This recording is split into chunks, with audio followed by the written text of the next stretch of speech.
রমজানের আগেই ভোট, এর 60 দিন আগে ঘোষণা করা হবে তফসিল। দুপুরে রাজধানীর আগারগাঁয়ে কমিশন ভবনে নির্বাচনের রোডম্যাপ ঘোষণা করে এসব জানান নির্বাচন কমিশনের জ্যেষ্ঠ সচিব আখতার আহমেদ। তিনি জানান, রমজানের আগে নির্বাচনের নির্দেশনা অনুযায়ী কাজ করছে কমিশন।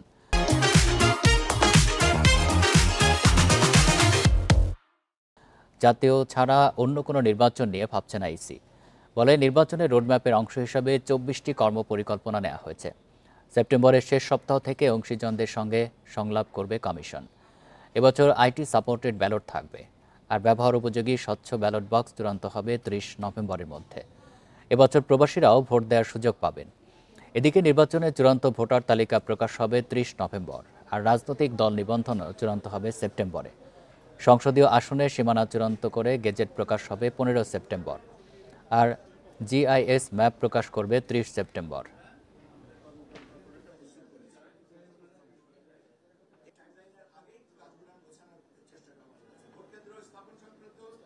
ভোট গ্রহণের তারিখের 60 দিন আগে আমরা তফসিল ঘোষণা করব।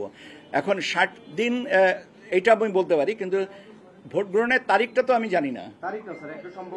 সম্ভাব্য এটাই বলে দিলাম। তো আমাদেরকে মাননীয় প্রধান উপদেষ্টার দপ্তর থেকে বলা হয়েছে যে আগামী রমজানের আগে ভোটের ব্যবস্থা করতে।